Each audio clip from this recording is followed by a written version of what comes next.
Bonjour à toutes et à tous et bienvenue sur le Curofan Tour.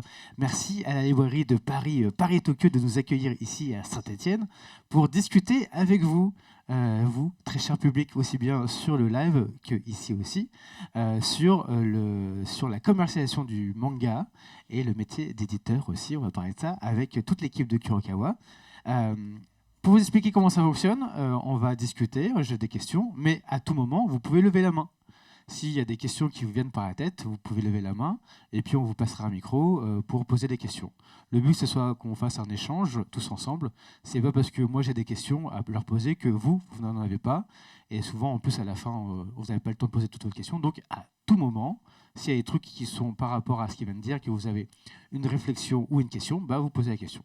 Et après, ils vous répondront ou pas. Hein. Peut-être qu'ils n'ont pas aussi toutes les réponses. C'est possible aussi.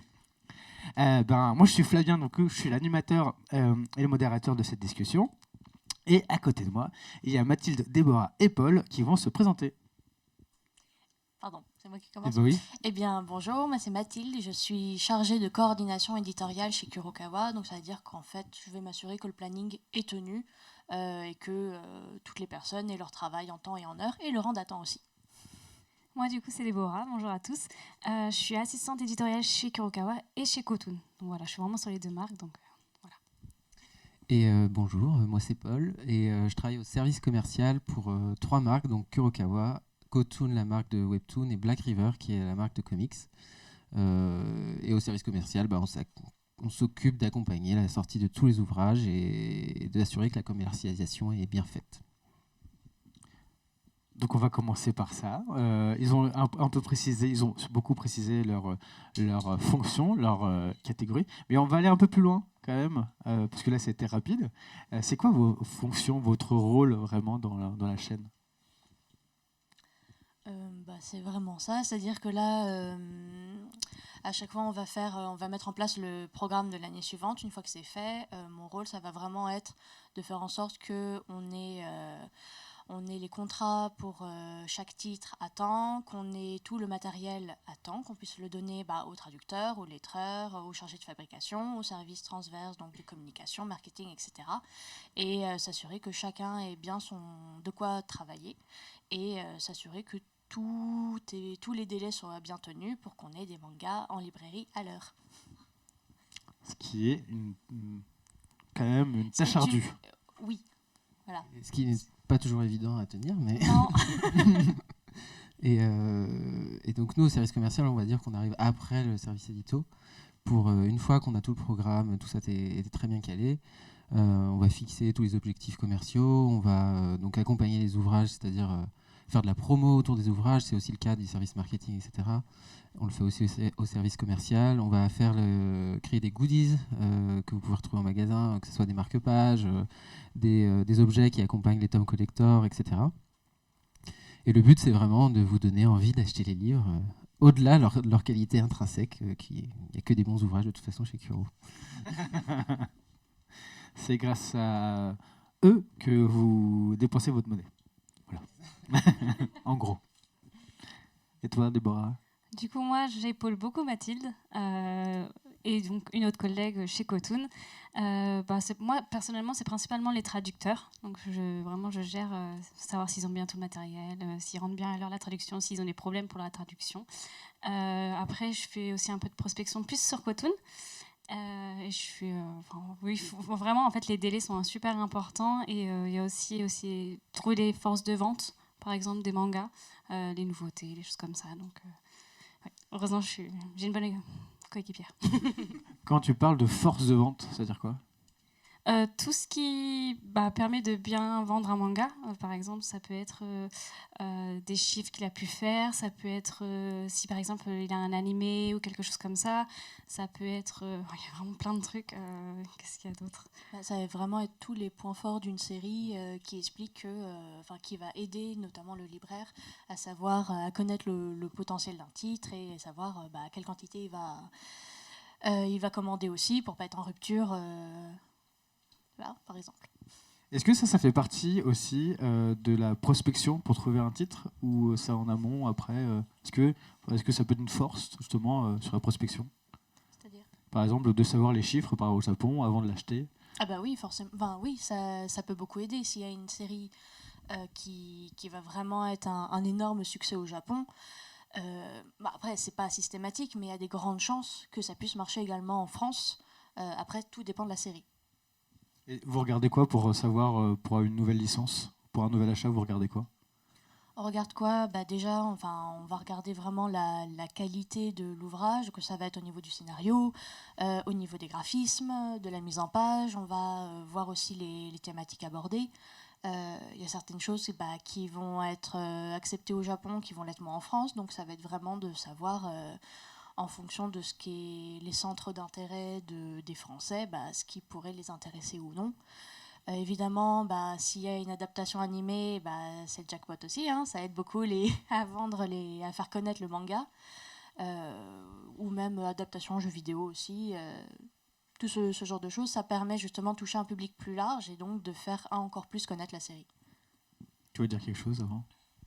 Non, j'allais dire que tous ces facteurs externes, ils influent aussi sur les objectifs commerciaux qu'on fixe et qui sont très importants. C'est très suivi, comme tu l'as dit, un animé, ça booste les séries. Et vu le nombre de mangas qui sont publiés, les programmes sont très denses, c'est très complet. C'est très important de construire des programmes pour qu'ils soient en lien au maximum avec l'actualité. Et c'est comme ça aussi qu'on sort un manga du lot dans sa commercialisation, quoi. Alors, encore à tout moment, si vous avez des questions, vous pouvez lever la main. Oui, je sentais qu'il y avait... Attends, je vais te donner un micro, parce que c'est enregistré. Ici, je sentais que tu me regardais avec insistance. Non, c'est juste pour savoir sur le choix d'un manga. Est-ce que vous vous basez carrément sur un chapitre dès le départ ou pas? Alors, quand Vu on va... la concurrence qu'il y a sur un titre des fois par les maisons d'édition. Ça arrive. En fait, quand on va faire de la prospection, on va surtout lire un manga au Japon, c'est en forme de prépublication, donc dans les magazines. Voilà. Et donc en fait, on va regarder. Parfois, oui, on n'a qu'un chapitre, et si vraiment c'est un chapitre incroyable, oui, on peut faire une œuvre sur un seul chapitre. Après, on préfère. Pas grand-chose, donc, Oui, c'est pour ça. Dans l'idéal, on préfère avoir au moins un tome complet, pour voir comment évolue une série, parce que parfois, effectivement, il n'y a que le premier chapitre qui est incroyable, et les 2-3 suivants, on est là, oh, bof. Mais après, il y a certaines séries où on sent qu'il y a vraiment énormément de potentiel, et il y a d'autres éditeurs qui le sentent aussi. Et si les enchères commencent dès le premier chapitre, c'est le risque à prendre aussi, savoir est-ce qu'on se lance aussi ou pas. Et d'ailleurs, comment vous lancez, comment ça se passe? C'est un système d'enchères ou vous vous placez directement? Est-ce qu'il y a des concurrents qui se mettent dessus? Comment ça se passe? Déjà, quand on va trouver une série qui nous intéresse, on va le signifier à l'éditeur japonais. Et on va faire ce qu'on appelle une offre. Et une offre, ça va être surtout une offre financière. Donc ça va être déterminer le taux de droit qu'on va donner. Donc c'est un pourcentage sur le prix de vente qui sera reversé à l'éditeur. Et également une avance sur ces droits. Donc ça va être un montant qui sera payé tout de suite. Et donc déjà, il y a cette partie financière qui va beaucoup jouer pour l'éditeur japonais pour choisir l'éditeur français. Et pour certaines grosses séries, s'il y a besoin d'arguments supplémentaires, on va faire ce qu'on va dire un plan de lancement, où là, le service commercial notamment et marketing vont beaucoup nous aider. C'est... si tu veux le dire, Paul. Oui, vas-y, Paul, parce que... En gros, on fait une réunion tous ensemble, service édito, marketing, la presse et le commercial. J'espère que j'ai oublié personne. T'as tout le monde. Bref, on fait une réunion tous ensemble et le but, c'est de, on va dire, proposer un plan d'accompagnement du titre.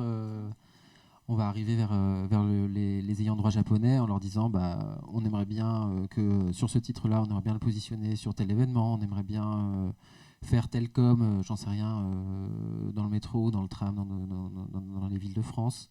Ça peut être, on va faire ce qu'on appelle matériel promotionnel, comme des marque-pages là-dessus. Donc le but, c'est vraiment de les convaincre en leur proposant un plan promotionnel, en leur disant on va bien défendre votre titre, quoi. C'est ça, en fait, ça va vraiment permettre de montrer à quel point on est motivé pour vendre le titre en France. Sachant que tout ça se budgétise et il faut toujours rentrer. Il y a toujours dans l'édition une question de coût. Il y a beaucoup de coûts à prendre en compte et c'est très important pour nous aussi, ça. Est-ce que tu mets des écharpes au cou? C'est une belle blague, merci. Vas-y. Alors, c'était pour demander au niveau des arrêts de commercialisation quand ça arrive, Ouais. les critères qui fait que c'est en arrêt de commercialisation et si vous avez été des fois beaucoup déçu de devoir arrêter de commercialiser un manga précis ou des choses comme ça. Il y a plusieurs choses, je pense que, alors peut-être plus du côté édito, il y a des questions de droit déjà, qui arrivent à échéance, je sais pas. Oui, non, c'est plutôt si les ventes ne suivent vraiment pas, en fait. Ça va surtout être ça. Après, je pense que s'il y a d'autres raisons, ça va être vraiment des cas exceptionnels, genre un scandale. Après, je sais pas si tu parlais des arrêts de commercialisation, en fait, si c'est une série qui se termine ou si c'est juste un manga. Une série en cours. Ouais, une série en cours, ouais. Bah oui, c'est ces raisons-là, hein, principalement. C'est des raisons de vente ou des choses comme ça. Et c'est à peu près ça, ouais. En fait, c'est des critères très commerciaux. On va essayer autant que possible d'éviter d'en arriver là.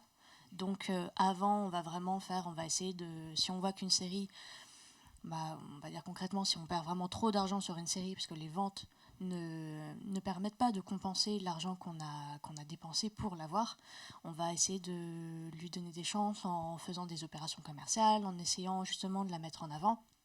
Et si vraiment, vraiment ça marche pas, oui, on devra envisager ça, mais on essaye autant que possible de ne pas en arriver là. C'est vraiment le dernier recours.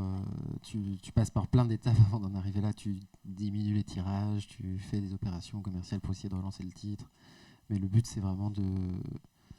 Même s'il y a plus que 100 personnes qui lisent une série, c'est un peu vache pour eux de l'arrêter en plein milieu, quoi. C'est toujours une décision difficile à prendre quand même, parce que c'est des titres qui ont été accompagnés sur tout le long d'une période, et se dire on va arrêter là, c'est quand même un crève-cœur, quoi. Donc, c'est pas non plus par gaieté de cœur on dit on va arrêter le titre. Sachant que de notre côté, si on l'a publié, c'est qu'on l'aimait bien la série, donc voilà. Bon, parfois ça prend pas, c'est le jeu, mais on essaye de pas en arriver là quand même. Et je reviens. Oui, vas-y. Non, sinon derrière toi, il y a Jérémy. Est-ce que tu veux passer le micro, s'il te plaît? Sur Twitch aussi, vous avez le droit de poser des questions et on les prend. Voilà. Je le dis aussi parce qu'il est possible que vous n'osez pas.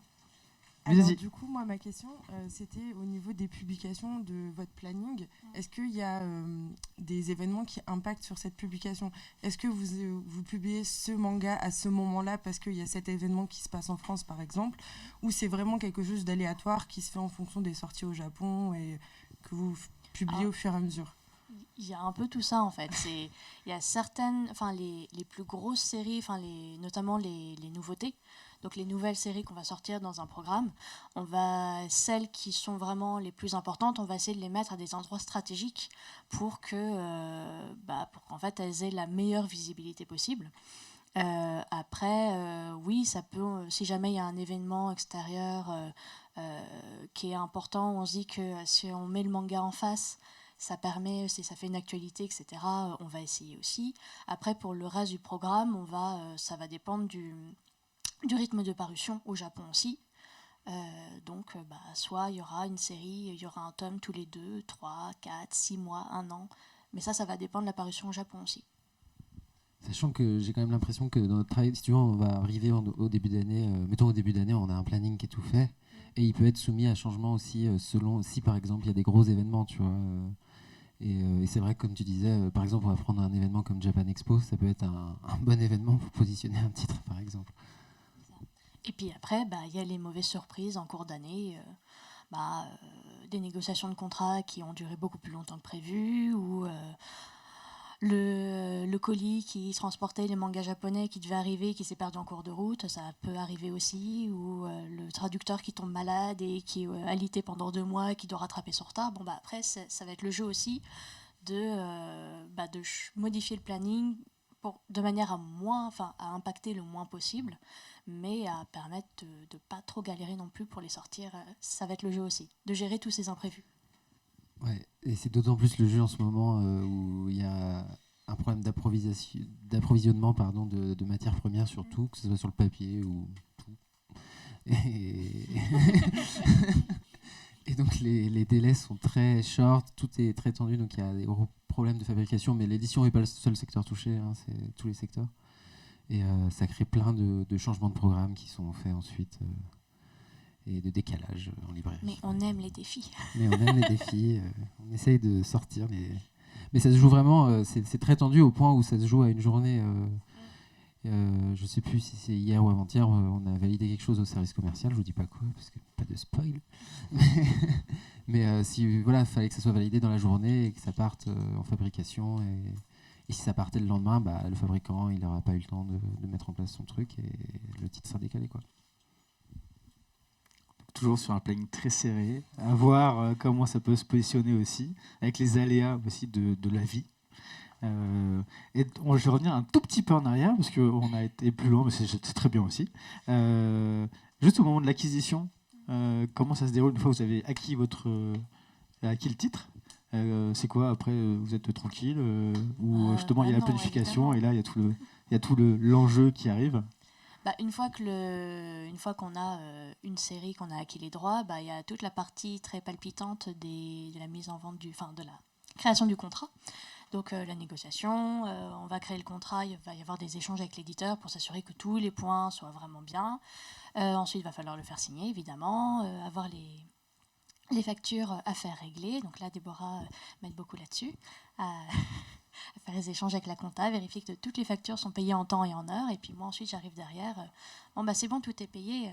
Envoyez-nous le matériel, s'il vous plaît.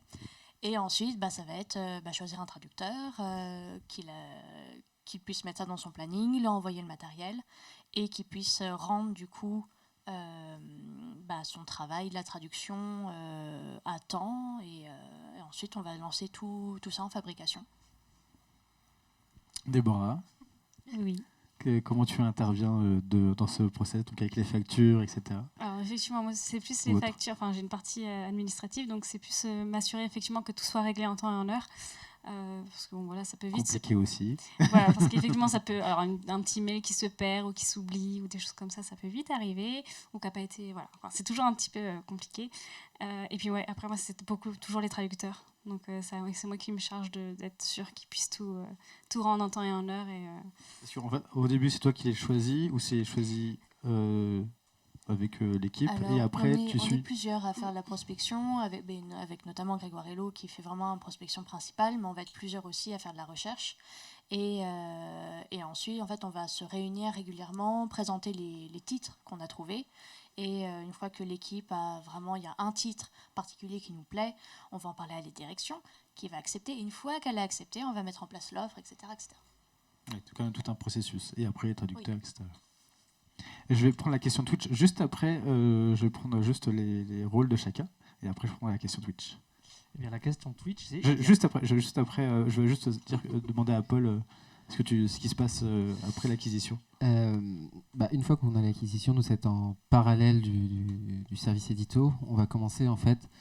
Je vais pas refaire toute la chaîne du livre parce que c'est un peu relou à faire et un peu rébarbatif, mais en gros, entre l'éditeur et le libraire, il y a ce qu'on appelle Interforum pour nous. Et c'est eux qui vont distribuer et diffuser nos bouquins. En gros, c'est entre l'éditeur et le libraire, c'est eux qui se chargent de toute la logistique, c'est aussi eux qui vont nous remonter tous les trucs terrain. Et en fait, pourquoi je parle de ça, c'est parce qu'une fois qu'on va avoir les droits, effectivement, une fois qu'on a fait l'acquisition, on va aller les voir et on va commencer à définir des objectifs commerciaux et on va se dire, ce livre-là, on pense que c'est vraiment un bel objectif, on va l'imprimer à temps. Et en fait, au fur et à mesure des discussions avec eux et des remontées terrain qu'on a, on va définir ce qu'on appelle le tirage, qui est une donnée très importante dans l'édition. Et on va dire, le nouveau Spy Family 10, on le tire à temps et voilà quoi. Et donc c'est vrai qu'il y a tout un travail en parallèle de ça. Il y a aussi un travail qu'on fait pour, comme je disais, de création de goodies tout simplement. Et ça, on travaille avec notre graphiste qui s'appelle Fabien, qui fait un taf formidable. Et on va travailler avec lui sur la création de ces goodies, sur ses marque-pages, sur les plaques des personnages, des posters, etc. C'est quelque chose qui est très demandé par le lectorat manga aussi et qui est super cool aussi pour nous à faire. Donc c'est une autre grosse partie de la préparation une fois qu'on a eu l'acquisition, quoi. J'ai une question pour toi, mais je vais prendre la question Twitch avant. Eh bien, tout simplement, il y a combien de salariés chez Kurokawa? Alors attends. 1, 2, 3. Oh, une bonne quinzaine. Une quinzaine, je pense. Un peu Entre plus. 15 et 20. Ouais, entre Une 15 et vingtaine. 20 à peu près. Enfin, si on compte vraiment en fait les trois marques, on va dire Black Ouais. River, Kotun et Kurokawa, on a à peu près entre 15 et 20, je pense. Kuro Pur. je sais Allez, pas, 17. entre 8 et 10, je sais pas, non, même plus en fait. Non, non, on est beaucoup. On est beaucoup. Enfin, beaucoup. beaucoup, Bah, bah, bon, c'est- Non, on n'est pas non plus. On n'est pas une entreprise de je Voilà. sais pas combien de personnes, mais. Et Sachant qu'on fait partie d'un groupe aussi Ouais. qui s'appelle Edity, Oui, c'est qu'on y a des, par exemple, les commerciaux qui passent dans les librairies, c'est groupe quoi. C'est pas, ça appartient pas, c'est pas des salariés de Kurokawa. Donc il y a plein on va dire de fonctions qui sont occupées par des personnes qui bossent dans le groupe pour plusieurs marques. Et donc Sur la distribution avec Interforum, par exemple, Ouais, voilà, les par représentants, chacun a sa Mhm. palette, mais sur le groupe, enfin, en tout cas sur le noyau Kuro, ils ont Ouais. 17, peut-être un peu moins de vingtaine, quoi. ouais, c'est ça. Sachant que ça partait de loin, avant, il n'y avait pas beaucoup de gens, Mathilde. Non, non, non. Tu peux en témoigner. Bah, au début, purement Kurokawa, donc sans les personnes qui s'occupaient de plusieurs marques, eh ben, ils étaient 3. Voilà, donc il y avait Grégoire Hello. Il y a encore pas longtemps. Oui, il y Ouais. avait Adeline Laborie qui du coup faisait mon travail, et il y avait Fabien Vautrin qui du coup s'occupait de la direction artistique. Donc c'était juste ces trois-là, et au fur et à mesure les gens sont arrivés, mais oui, ça s'est agrandi vraiment très récemment. Mais oui, pendant un moment c'était vraiment une toute petite équipe. Donc tous les titres que vous avez vu sortir, ils étaient 3. Avec des prestataires aussi à côté, mais quand même, ils sont 3. Donc maintenant, avec une grande équipe, c'est encore plus, les titres sont encore plus boostés. Je voulais revenir sur toi. Encore une fois, s'il y a des questions, n'hésitez pas. C'est quoi le processus de fabrication Pardon, non, c'était pas ça. Si, ça. C'est quoi tu parlais de traduction. C'est quoi le processus de fabrication d'un titre japonais en français sur la trad, etc. Tu veux parler de la trad ? Tu veux dire, est-ce que tu veux dire par exemple par rapport à culturellement parlant ou Vraiment sur le processus pur et dur. Comment est-ce que vous... comment on récupère la traduction? Comment on récupère, même avant, comment tu clean, comment tu récupères la trad, etc. Alors du coup, donc Vraiment le processus de t'as le manga ouais. en japonais Ouais, et ouais. comment il arrive en français.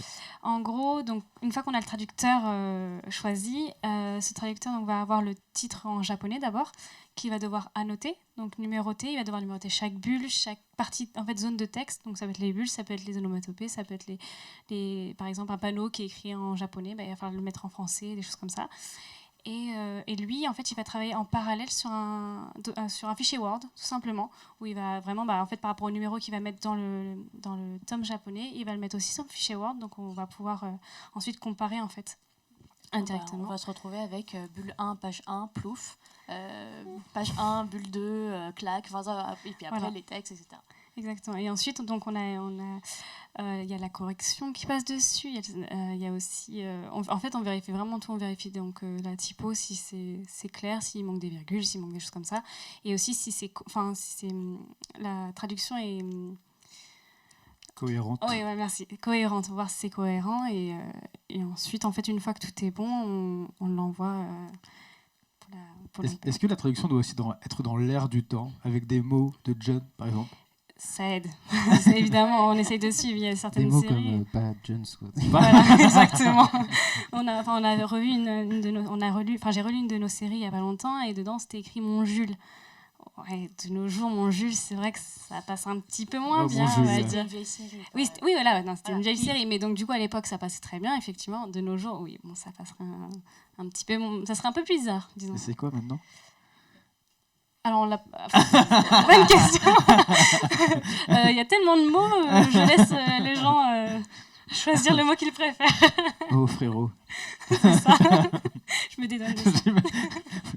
Je sais pas comment je le ferais si je vois Yo frérot ou Oh mon frérot. Je sais pas. Bon, on essaye toujours d'avoir des Dans trucs qui Full sont un Metal, petit peu. Dans le full metal, Voilà. voir ça. Oui, vas-y. Il y a une question. Jérémy, tu veux passer le micro? Une petite question devant. Merci. Ouais, la question que je voulais te poser, c'est pour revenir un petit peu sur la prospection un peu des mangas et la négociation des droits, où vous parlez de Guerrero Hello, justement, qui s'occupait beaucoup de ça, de la prospection. Il y avait, sur un autre événement, il parlait justement d'une chose qui l'avait beaucoup marqué en termes de négociation, c'était l'arrivée de Naruto, par exemple, dans Fortnite, qui avait montré une plus grosse liberté en termes d'édition. En fait, est-ce que ça reste pour le manga toujours aussi rigide, ou est-ce qu'il y a quelque chose de plus simplifié, où les mentalités sont un peu plus ouvertes au Japon pour permettre d'adapter ces choses-là, quoi? Tu veux dire pour mélanger des licences, par exemple? Mélanger Tu des mélanges, licences ou tu parce que- mélanges Full Metal avec je sais pas quel jeu. Oui, autre chose, ou même en termes d'édition du manga, vraiment, comment faire la jaquette, parce qu'il y a certaines choses que, s'ils sont plus souples au niveau de la négociation... la ou- de liberté. Exactement, ouais. Ça dépend des éditeurs. Parce que ça l'avait beaucoup marqué, en fait, il disait justement que c'était choquant pour lui, alors que dans son travail quotidien, ils étaient très très rigides, et là, il voit Naruto arriver avec un Uzi, ça lui paraissait un peu dingue sur le Encore coup, quoi. maintenant, ça dépend, enfin, notamment pour ce qui va être les couvertures. Il y a certains éditeurs, ou en tout cas pour certaines séries, il faut que ce soit la copie conforme à la version japonaise, et certains éditeurs vont nous laisser un petit peu plus de latitude, et mais quoi qu'il arrive, on peut essayer de prendre quelques libertés, mais à chaque fois il faudra que ce soit validé par le Japon quoi qu'il arrive, et parfois il y a quelque chose qui marche pour une série, puis pour l'autre, alors que c'est le même éditeur, ils disent non, finalement non, on est là. Bon, enfin voilà. D'accord. Ouais, mais c'est toujours quand même un peu encore rigide. Ça n'a pas trop bougé, quoi. Non, C'est quand même cadré, parce que vu que tu achètes une licence, et ça leur appartient aussi. Oui, bien sûr. Donc il faut quand même que tu rendes des comptes à chaque fois. Donc tu peux pas faire tout ce que tu veux. Ouais, Et ça rentre aussi dans le cadre des contrats. Qu'est-ce que tu as mis dans les clauses de contrat, etc. Donc tu peux pas, c'est pas possible de faire ce que tu as envie de faire. Après, il faut que tu négocies plus. Tout est marchandisé, quoi. Quand même. En plus, il y a eu une époque où on faisait C'est n'importe quoi. Mais oui, sur les années 80, Genre, 90, c'était... Tu traduisais comme ouais. tu veux et tout, et je pense qu'ils en ont eu marre aussi de ça et qu'ils ont recadré les choses. C'est surtout avec l'expansion de l'anime quand ça arrivait, et que les traductions étaient différentes entre l'anime et le manga. Et il fallait faire un truc... je prends une grosse série des concurrents, mais du coup, il fallait vraiment faire la même chose sur les deux. Donc les fans français, ils avaient deux noms différents, et il fallait homogénéiser tout ça. Donc à partir de ça, les Japonais ils ont fait on va essayer de créer un groupe pour permettre de mieux centraliser les informations, pour mieux travailler en concertation avec tous les éditeurs. C'est pour ça qu'il y a un filtre quand même avant, et c'est pour ça qu'en France on peut pas faire non plus tout ce qu'on veut. Et eux aussi, au Japon, ils peuvent faire. Il y a aussi l'auteur qui dit oui ou non, quand même. Voilà. Bon, après, il y a des gros consortiums aussi derrière. Il n'y a pas que l'auteur. Justement, tu parlais de Naruto, et la promotion. C'est une promotion sur Fortnite, quoi. C'est quoi le processus de mise en place de la promotion autour des mangas? Genre pour faire les goodies ou autre? Effectivement, si on reprend donc on va recevoir, une fois qu'on a fait l'acquisition, donc on en parlait, on va recevoir ce qu'on appelle les datas. Et les datas, ça comprend le livre VO, la couverture, ça peut être des illustrations aussi. Et alors nous, pour la partie promo, on va aller piocher ces illustrations, et on va les adapter donc en différents formats. Donc on va réfléchir avec le service commercial, et Fabien dont je parlais fait partie de la réflexion aussi. Et on va se dire, sur Spy, on va faire des marque-pages. On va prendre ça comme exemple. Une fois qu'on a eu cette idée, on va commencer à la mettre en forme avec le graphiste, on va bosser avec lui, et on va sortir un fichier, une proposition de visuel qu'on va envoyer au Japon. Encore une fois. Donc tout ça est validé aussi par le Japon. On ne peut pas faire du tout ce qu'on veut. Il y a même des éditeurs qui n'acceptent pas que tel visuel, s'il a été utilisé pour faire, je sais pas, une carte postale au Japon, il faut qu'on refasse une carte postale aussi. En France, on n'a pas forcément le droit d'utiliser le visuel pour autre chose. Mais bon, dans tous les cas, ça se passe souvent très bien. Et donc, on va leur demander, on va leur soumettre notre idée, ils vont revenir vers nous, il va y avoir un échange, on va refaire des retouches, etc. Et ensuite, une fois qu'on s'est mis d'accord, on envoie tout. Si je reprends tout le processus global, on va tout envoyer donc en fabrication. La fabrication, c'est aussi une partie très importante du monde de l'édition. Et là, il y a tout on va dire, un processus aussi du choix de papier, de ce genre de choses, qui sont des problématiques plus tangibles, on va dire. Et une fois que c'est fabriqué, c'est livré donc chez les fameux interforums dont on parlait.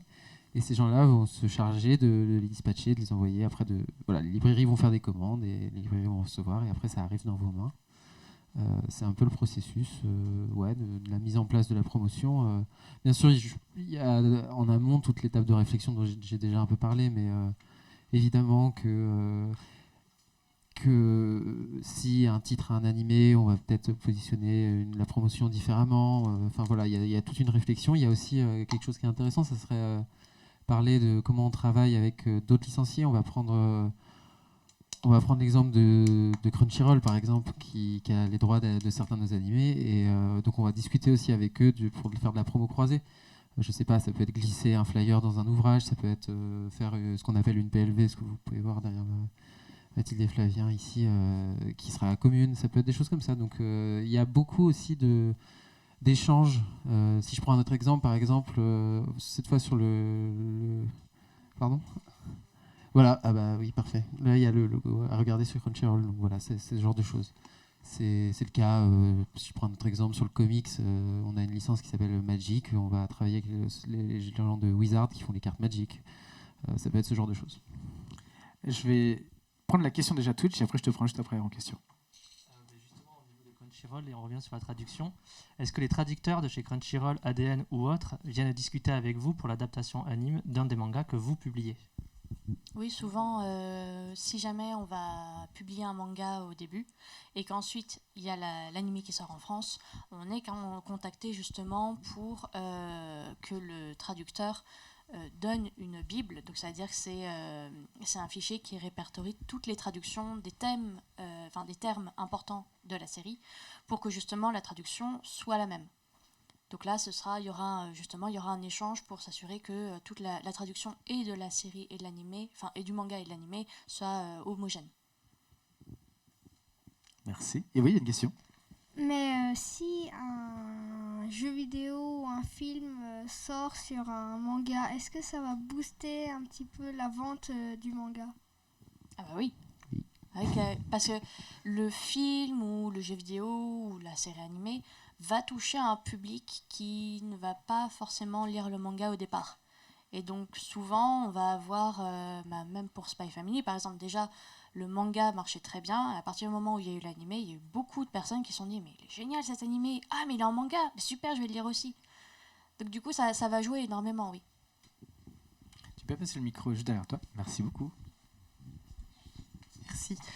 Du coup, c'était pour revenir par rapport au démarchage des librairies et des points de vente, en fait. Est-ce que c'est la maison d'édition qui vient chercher les librairies ou c'est alors les librairies qui viennent vers vous et qui disent « nous, on aimerait bien commercialiser vos mangas » Alors, les librairies sont libres de commercialiser les mangas. En gros, ils font Je parlais d'Interform, en gros, il y a une équipe de représentants, ils s'appellent des représentants dans l'édition, mais en fait, on pourrait appeler ça des commerciaux, en fait, tout simplement, qui vont passer de librairie en librairie et qui vont discuter avec les libraires. Ils vont prendre des commandes et après, libre aux libraires de commander suffisamment de livres pour leurs lecteurs. Et en fait, derrière, dans l'édition, les libraires, ils ont un droit de retour. Par exemple, si je suis libraire, je vais commander 100 Spy Family, mais si j'en vends que un, ça m'étonnerait quand même. Un seul. Pas top, mais ok. Mais je peux aussi les renvoyer à l'éditeur. Donc c'est comme ça que marche un peu. Et on passe vraiment, faut toujours avoir en tête que on parle souvent de la chaîne du livre, mais c'est vraiment ça. T'as une chaîne et à un moment on arrive les représentants qui vont chez les libraires pour présenter les ouvrages, etc. Voilà. Donc il y a tout un réseau de prospection, de vente comme ça qui se fait. Tu vois, il y a un catalogue, il y a des formations, et du coup, ils vont représenter le livre, donc vendre le livre aux libraires qui vont racheter, et après, petit à petit, c'est comme ça que ça se fait, quoi. Tu vois, par exemple, la semaine prochaine, on va aller présenter le programme de... Je ne sais plus quelle date. Oui, mars-avril, c'est ça. Aux représentants, et derrière, ils vont aller chez les libraires présenter ce programme-là. Merci. Pour revenir sur la question qui vous a été posée précédemment, est-ce que dans le cas contraire d'une sortie d'un animé ou d'un film ou quoi que ce soit, est-ce que ça a déjà causé un flop sur la popularité d'un manga? Et si oui, est-ce que vous avez un exemple? Bah oui, je crois que c'est la saison 2 de One Punch Ouais, Man. One Punch, ouais. Saison 2 de One Punch Ça a Man. impacté les ventes, ouais. La saison 2, elle a été vraiment décevante pour la plupart des gens. Et puis oui, donc après, les gens se disent bon, ça sert à rien le manga. Mais en fait, le manga est mieux que l'anime. Alors, juste pour info, One Punch Man est le manga le plus animé que l'animé. Voilà. Sur certains tomes, par exemple, pour les pages sont animées. L'animation dans le dessin est plus animée que dans l'animé. Voilà. Par exemple, dans le tome 7 ou dans le tome 20 et quelques, on peut flipper les pages et ça fait l'animation. Voilà. Amusez-vous à flipper certaines pages et vous verrez que votre œil fait l'animation et que vous ne verrez pas dans l'anime. Voilà. Comme le jeu des jaquettes. Voilà. Donc il y a plein de spécificités, en tout cas à One Punch, sur... Tester en allant acheter un manga juste après la conférence. Ah, mais verrez, vous allez voir, c'est bien tome 7, et tome 7, 15 et 20, un truc comme ça, il y a des passages où il faut juste flipper le bouquin et ça fait l'animation. Question chat, est-ce que vous pensez un jour intégrer les goodies directement au premier tirage d'un tome, comme le font certains de vos concurrents, ceci afin de permettre un accès aux goodies beaucoup plus facile à tous vos lecteurs? On le fait déjà sur certains... si on prend les tomes collector, ça peut déjà être fait. Où l'objet en plus, le goodies, est blisté avec le tome.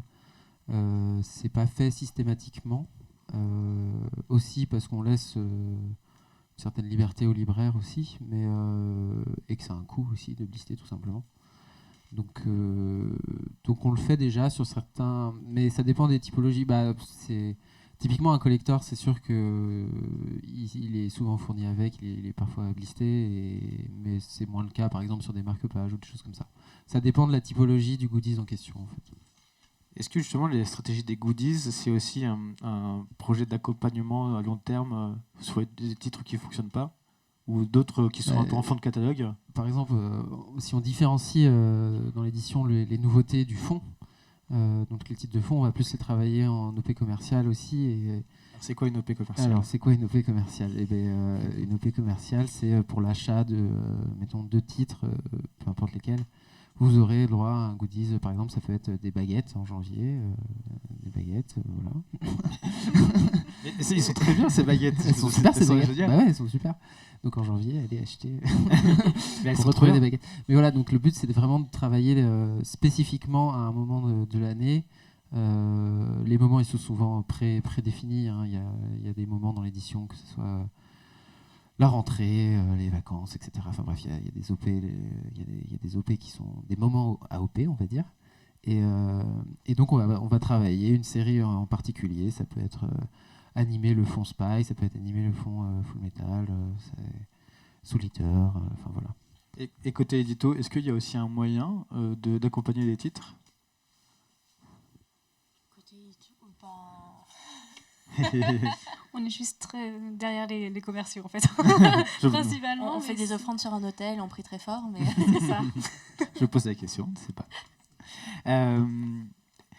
Est-ce que ça a été un peu posé comme question? Non, mais ça peut être aussi. Est-ce qu'on republie par exemple sur Full Metal, tu vois? Oui, on peut faire des rééditions ou même là par exemple on a fait des sorties, on a ou sur des séries comme par exemple Satan 666, on l'a ressorti à petit prix, au prix de 3 €, ou alors c'est le premier tome d'une série à 3 € pour justement refaire la remettre un petit peu sur le devant. Pouvoir attirer un nouveau public qui soit n'était pas né à l'époque ou était trop petit pour le lire ou qui était juste passé à côté, vivait dans une grotte, je sais pas. Mais du coup, oui, on peut faire ce genre de choses aussi pour remettre en avant des vieilles séries, pour les remettre vraiment au goût du jour. Ça peut être des publications annexes aussi, avec des agendas, des choses comme ça qui sont autour des séries, quoi. Le but, c'est de faire vivre les séries, quoi. Mais c'est éditorial, c'est pas non plus que commercial, c'est pour ça que je voulais voir les deux. De toute façon, les avis viennent vraiment de tout. Enfin, l'idée, entre guillemets, vient des commerciaux, mais ensuite, de toute façon, tout le monde est un peu dessus, donc on a toute notre petite touche à mettre. dedans. Oui. Quel conseil pourriez-vous donner à des personnes admiratives de votre parcours qui démarrent dans le manga et qui souhaiteraient devenir mangaka? Alors, mangaka ou travailler dans l'univers du manga? Les deux. Les deux. Et bien pour être mangaka aujourd'hui, il faut la avoir pluralité des métiers fait aussi la richesse. C'est vrai. Mangaka, il y a quand même le manga français, il se développe. Je sais pas ce que vous en pensez, mais Il est encore assez timide, mais il est oui, timide, c'est mais si on prend des séries comme Radiant et tout, ça marche bien. Radiant, Dreamland, et c'est les deux plus grosses séries qui fonctionnent en français. Le conseil principal, si vous décidez que vous voulez devenir mangaka, c'est de montrer votre travail et d'y aller, quoi. Et d'envoyer aux éditeurs. Et honnêtement, les éditeurs, on dit souvent qu'ils lisent pas les ouvrages, mais ils les lisent. Et si envoyer aux éditeurs qui éditent déjà des mangakas français. Parce que ils ont une appétence plus singulière sur cela, alors que pas forcément les autres. Voilà. Et pour les métiers du manga, c'est vous. Ouais, c'est nous. Ouais. Mais non, mais il y a quand même, je pense qu'il y a vraiment tous les parcours. Enfin, je sais pas, moi, je viens d'une école de commerce, par exemple. Moi, je faisais des études de japonais et voilà. j'ai fait un stage chez Kurokawa et je suis restée. Pareil pour moi, c'était pas du tout l'édition et j'étais plus dans le coréen, dans les choses comme ça, en tout cas dans l'Asie. Et finalement, un stage chez Kurokawa aussi et j'ai fini ici. C'est vrai que pour travailler dans le manga, parler japonais est un plus quand même. C'est un gros plus, oui. Ouais. Notamment, surtout à l'édito. Voilà, notamment à l'édito pour notamment faire de la prospection. Si on parle pas japonais, c'est un peu compliqué. Aussi pour chercher de l'actualité, pour justement déterminer les points forts d'une série, pour pouvoir les montrer vraiment aux forces de vente, aux libraires, etc. Si on parle pas japonais, c'est difficile.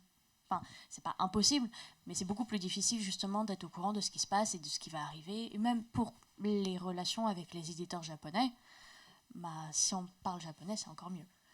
Et puis après, tout dépend du métier qu'on fait. Il y a énormément de métiers dans l'édition, dans le manga, mais dans l'édition en général, que ce soit le purement édito, que ça va être la correction, que ça va être la mise en page, le commercial, le marketing, tout ça. La fabrication. Oui, tout ça.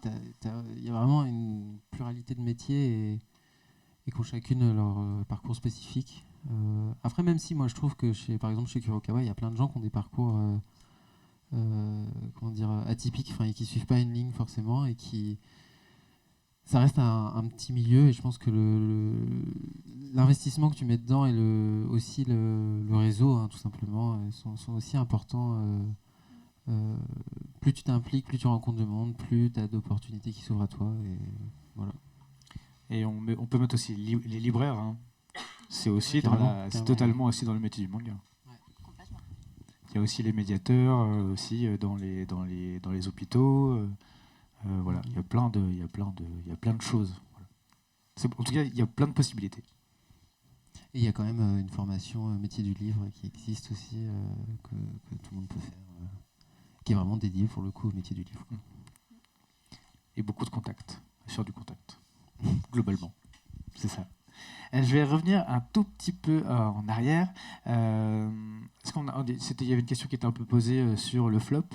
Et je voulais poser une question dessus. Est-ce qu'il peut y avoir des difficultés d'adapter une série au marché français? Oui, bien sûr, parce que ne serait-ce que culturellement, le Japon et la France, il y a vraiment des histoires, des cultures, et donc du coup des centres d'intérêt qui sont différents. Donc c'est pas parce qu'une série cartonne au Japon qu'elle va forcément cartonner en France. C'est pas automatique. Donc c'est pour ça que lors de la prospection, c'est très important de choisir une série, non pas juste en fonction des ventes au Japon, mais vraiment au niveau du contenu. Et donc il faut toujours pouvoir s'adapter au public auquel on va proposer le livre en fait. Et ou même un genre de manga qui est, je pense, particulièrement plus compliqué à publier en France, c'est les mangas d'humour. Parce que forcément, il y a des blagues en japonais qui vont faire référence soit à des humoristes très connus, ou à des jingles, ou à des chansons, ou à n'importe quoi, ou de la culture populaire qui seront évident pour n'importe quel japonais, et en France, on sera là. Je comprends pas. Donc du coup, ça va être aussi le jeu, si jamais on fait un manga d'humour, ça va être vraiment un gros travail sur la traduction, de trouver des équivalences en France. Donc de bien comprendre, déjà de comprendre la blague, parce que c'est pas forcément évident, si on n'a pas tous les codes, et de se dire, ok, en France, qu'est-ce qu'on peut mettre à la place pour que ça reste drôle, parce que le but, c'est que ça fasse rire quand même. C'est l'adaptation et les challenges, quoi. C'est ça. Et il y a aussi les récits de vie. Par exemple, si je prends une des plus grosses séries au Japon sur un flic japonais qui n'a jamais été édité en France, c'est compliqué pour qu'il vienne en France parce que c'est très récit de vie sur un truc. Ouais, c'est vrai. Mais, et tu as aussi des genres qui marchent mieux. Ouais, tu parlais de l'humour, peut-être le shoujo marche moins en France aussi. C'est clair que. Mais c'est là que la discussion aussi est très importante entre les services parce que. Les libraires, par exemple, ils ont une expertise là-dessus, sur comment le lectorat évolue, qu'est-ce que les gens demandent. Et c'est très important d'écouter, par exemple, les libraires qui font ces remontées-là, quoi. Donc oui, il y a des restrictions de public, tout simplement, à certaines publications. Et je vais faire un parallèle, parce que justement, on arrive aussi sur d'autres marchés, et avec le webtoon. Qui est aussi une demande qui progresse de plus en plus, surtout que Cotoon vient de se lancer avec Let's Play et que d'autres titres vont arriver. Est-ce que déjà, toi, tu vois une différence dans la gestion éditoriale, sûrement? Alors, oui, enfin, je vais pas dire oui et non, mais elle n'est pas grande. Enfin, ça reste quand même, les bases restent les mêmes. Après, la plus grosse différence, évidemment, c'est que le webtoon, à l'origine, c'est fait pour le téléphone. Et c'est numérique, donc c'est idéal pour le numérique, mais ça ne veut pas forcément dire que ça va être idéal pour le papier. Donc pourquoi est-ce qu'on devrait éditer un webtoon en papier?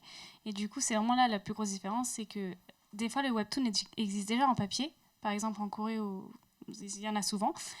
Donc là, on peut reprendre effectivement ce webtoon s'il nous plaît, si la mise en page nous plaît, on peut reprendre. Mais d'une manière générale, comme il y en a beaucoup qui n'existent pas, il faut vraiment être sûr en fait du choix qu'on fait, parce que voilà, on sait que les Français aiment beaucoup avoir des livres, mais est-ce qu'ils seront prêts, alors que pour la plupart ils ont déjà lu le webtoon, est-ce qu'ils seront prêts à payer pour ce livre? Donc c'est vraiment là en fait la grosse différence avec le manga par rapport au webtoon. Il y a aussi un travail d'adaptation, non? Ou il peut y avoir un travail d'adaptation aussi, comme oui, évidemment. sur les cases et tout. Est-ce que c'est possible ou pas? Oui, bien sûr. Ça, après, c'est vraiment s'il existe déjà et que ça nous plaît, on peut le garder.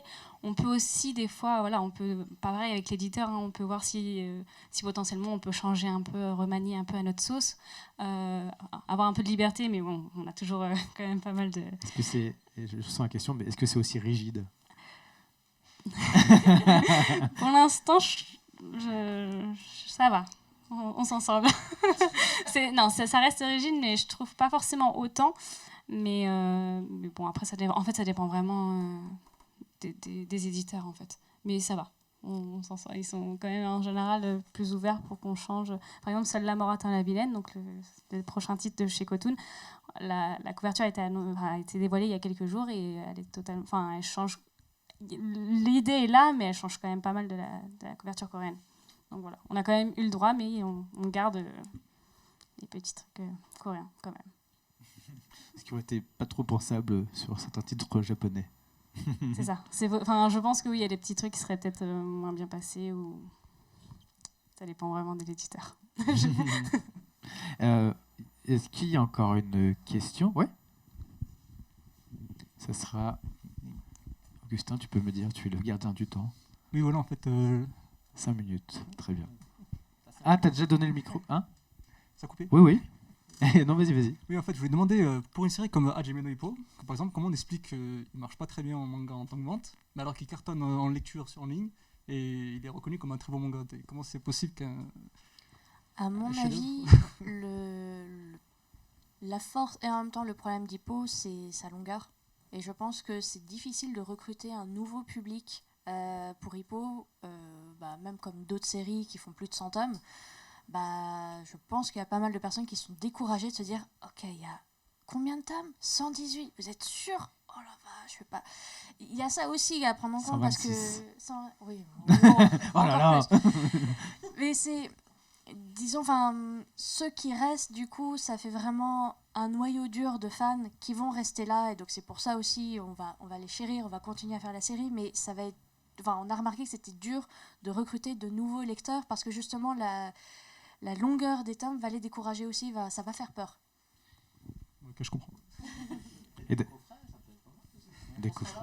Un coffret de 126 tomes. T'achèterais le coffret 126 tomes? Faut avoir la place. Réfléchir alors. Ok, ça marche. Si tu peux me signer un papier comme quoi tu l'achèteras. On va y réfléchir.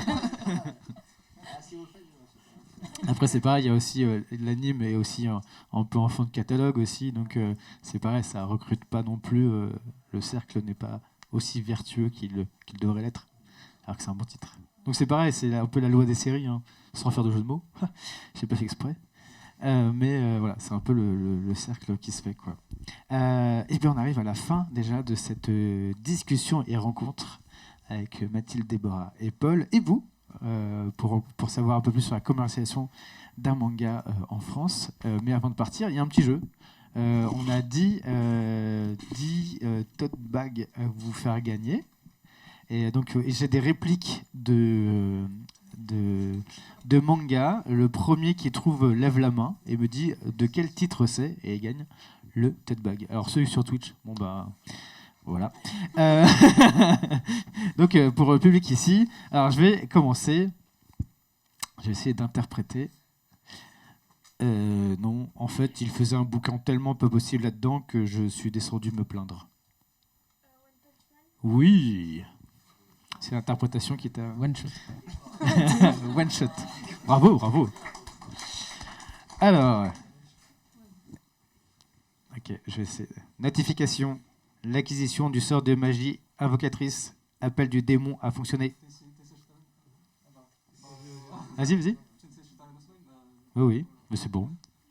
C'était bien. Moi, quand je me regarde en slime. En tout cas, l'acting est super. Merci. Merci. Tu devras te battre pour l'humanité et pour protéger la déesse Athéna. Oui. Lequel? Lequel on édite? Non, vas-y. Hein? Ouais. Oui, il y avait le show aussi, mais bon, c'est... Il y a Athéna dans le show? Je crois pas. Non? Si. Ok, très bien. Oui, mais vu que le show, c'est... Ouais, je sais pas. Attends. Ok. Si votre école compte parmi ses principes la maltraitance des enfants, alors nous nous sommes trompés d'établissement. Toi, t'as déjà un truc. Vas-y. Ah, dommage. Alors, on dit que pour un boxeur, son poing, c'est sa vie. Tu es bien. Il nous en reste 4, je crois. Monsieur est compliqué. Le bonheur d'être mère et celui d'être star ne sont peut-être pas compatibles, mais je les désire tous les deux. Oui, bravo. Il était plus difficile. Lève-toi et marche. Toi, tu as encore tes 2 jambes. Wow. Allez, vas-y. Allez, c'est une passe décisive. Allez. Il en reste 2, normalement. 3, j'ai très bien compté. Allez, un peu dur. Si je veux conquérir le monde, je dois d'abord partir à sa découverte. Je l'ai refait, je l'ai fait avec une voix d'enfant. Non. Si je veux conquérir le monde, je dois d'abord parler. Je dois d'abord partir à sa découverte. Je dois d'abord articuler. Oui.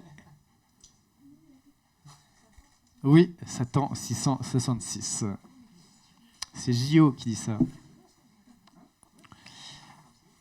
Et respire avec le nez. Cela t'accoutumera aux effluves de sang et de viscères, car ces odeurs sont le quotidien de tout aventurier. Oui, alors tu as déjà quelque chose. Est-ce que tu le laisses Est-ce que tu avais la même réponse? Non, pas du tout. Non, non, j'avais autre chose. J'avais Vinland Saga. Il en reste un. Très bien, j'ai bien compté. J'ai un rendez-vous pour un duel avant le dîner. Non. J'ai un rendez-vous pour... Je ne sais même pas qui dit ça. Je n'ai pas marqué. Hein? C'était Vinland Saga. Mais tu as déjà... Ah bon, tu le donnes, vas-y. Vas-y. Eh bien, nous avons distribué les 10. Merci à vous. Vous pouvez vous applaudir, hein, vous êtes très bons. Vous avez pu découvrir toutes ces répliques avec la belle interprétation que vous avez eue. Merci à la librairie de Paris-Tokyo qui nous accueille ici, dans ce lieu à Saint-Étienne, pour vous rencontrer. Oui. Merci à vous aussi. Et on se revoit prochainement pour un Kuro Fan Tour et des Kuro Twitch aussi. Merci encore à vous et à bientôt. Salut. Merci beaucoup.